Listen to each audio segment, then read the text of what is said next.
Some bands are so massive here in Britain that they're part of the national DNA, just like fish and chips, endless cups of teas, and queuing just for the sake of it. These bands have had #1 albums, chart-topping singles, sold-out arenas, the lot. But across the Atlantic, suddenly they're nobodies. Some are deemed one-hit wonders at best, while others never even scraped the top 100. Today, we're counting down 10 classic rock bands who ruled the UK but failed in America, just like one band who opened Live Aid in front of billions, but in the US, most people probably couldn't even name one song. I'm Paul Stevenson and this is VRP Rocks. As I count down, I'd love to hear from you in the comments as well about these selections. If you're American, how many of these bands have you heard of? And maybe more importantly, how many songs can you actually name from these bands?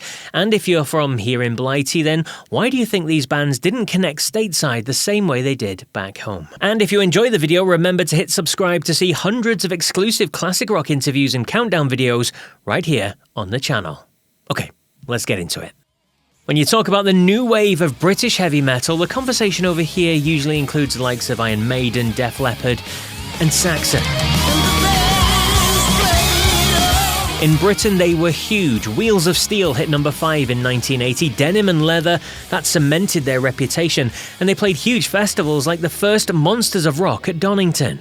But in the US, Saxon barely scraped cult status. Their highest charting record was 133, and that was in 1985. Perhaps their working-class image, their Yorkshire grit, just didn't translate to that big hair and spandex of the MTV-led America, which is a shame because songs like 747, Strangers in the Night should have been a global hit. The Damned were punk trailblazers. Regarded as the first UK punk band to release a single, New Rose in 1976. And the first UK punk band to release an album, Damn Damn Damned. The band shifted with the times and straddled genres as well, from straight-ahead punk to gothic rock. In Britain, they had real chart success, 8 top 40 albums, 9 top 40 singles, including Eloise, which peaked at #3 in 1986.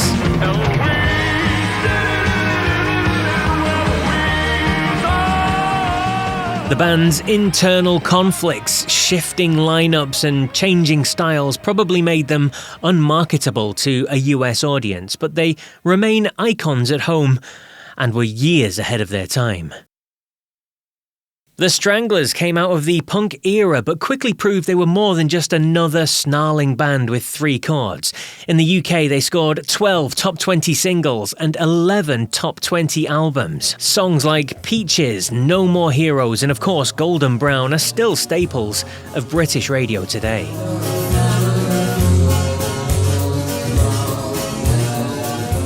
But in the States, almost invisible, only one album, Dreamtime from 1986, broke the Billboard Top 200, and that was at 172. US labels just didn't seem to know what to do with them. Were they punk? Walking on the beaches, looking at the beaches. New wave?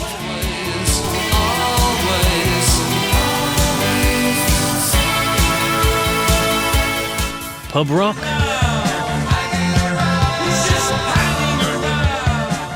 Overall, perhaps they were too British, too quirky, too hard to pin down. Yet back home, they've outlived most of their peers and still tour to this day. Before Jeff Lynne's ELO, before Roy Wood's Wizard, there was The Move.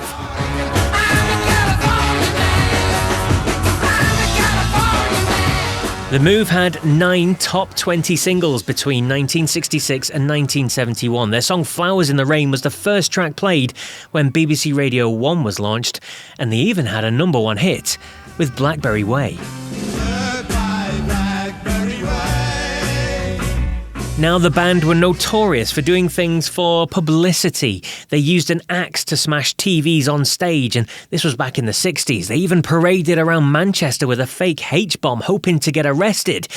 And they did end up in court, but not for that. They were sued by the British Prime Minister Harold Wilson after they printed a postcard featuring Wilson in bed with his secretary to promote one of their singles. The band lost the case and they had to pay all royalties from the track to Wilson's charity of choice, Forever. But in the US, pretty much nothing. The song Do Ya is their only chart hit, and that peaked at 92. Ironically, when Lynn, Wood and Bev Bevan launched the Electric Light Orchestra from the ashes of The Move, that band became global superstars, especially in the US. Now, the Small Faces are mod royalty. In Britain, they had 5 top 10 singles, including the number 1, All or Nothing.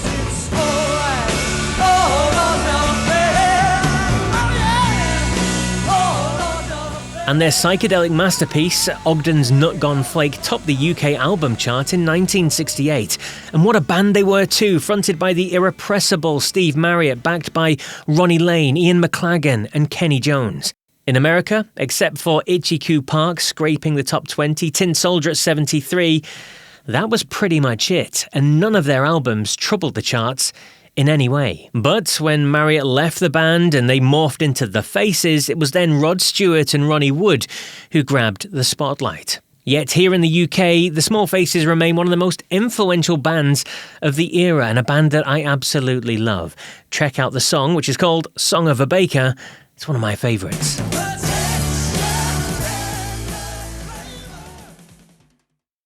The Nutty Boys. In Britain, madness were everywhere. 9 top 10 albums, 16 top 10 singles, and a number 1 with House of Fun.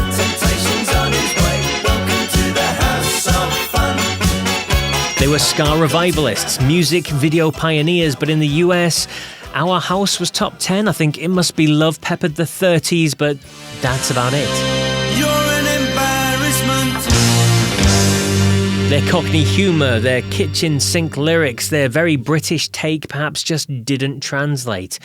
But at home, they're national treasures, and everyone in Britain knows baggy trousers.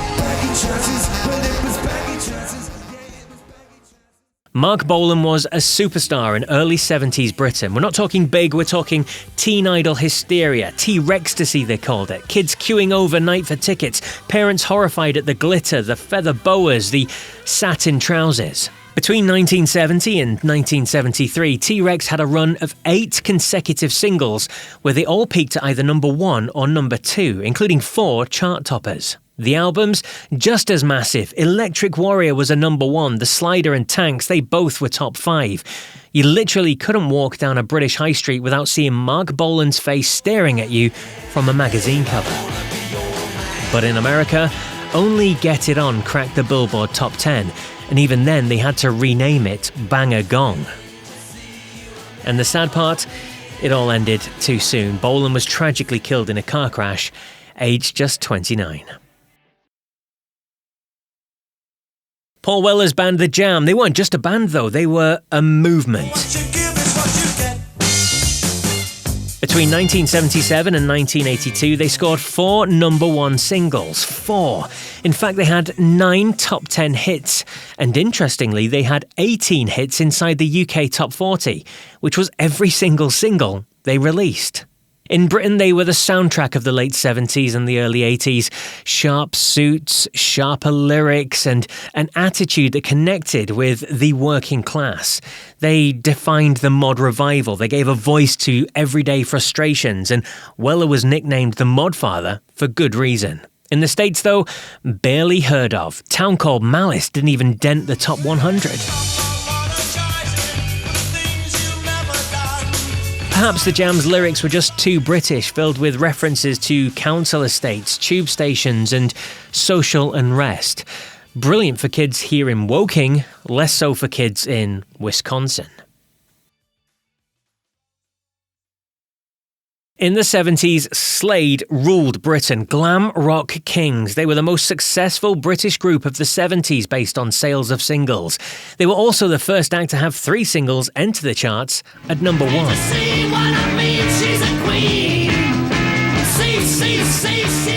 In total, they achieved 6 number 1s. In the 70s, they shifted millions of records. They gave us iconic anthems, including one of the biggest Christmas songs of all time, which we absolutely do not need to play.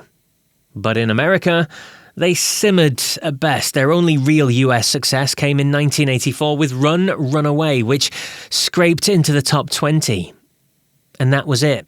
Their glam look, Holder's raw Wolverhampton vocals, and their very British sense of humour just didn't land. And the ironic twist? Well, US bands like Quiet Riot covered Slade songs and made a fortune. Many at the time didn't even realise these songs were covers.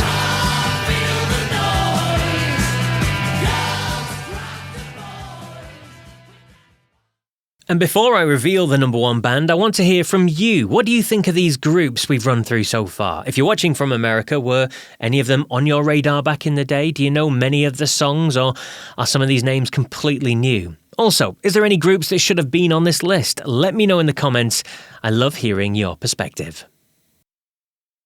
And at number one, the ultimate example, Status Quo, the most British rock institution of them all. Over 60 chart singles, 23 top 10 hits, 27 UK top 10 albums, 4 of those went all the way to number one. They sold millions, they toured relentlessly, they opened Live Aid in 1985 in front of an estimated 2 billion people. At home, they're legends. Denim jackets, ponytails, boogie riffs. They practically invented the 3-chord, heads-down, no-nonsense rock and roll formula. But in the States, almost nothing. Their only US hit was Pictures of Matchstick Men, and that was way back in 1968. After that, radio silence. So there you go, that's just 10 examples of British bands that were huge here but didn't really crack the States. And if you like this rundown, please remember to subscribe for more classic rock countdowns, exclusive interviews with rock legends, and more rock that went under the radar.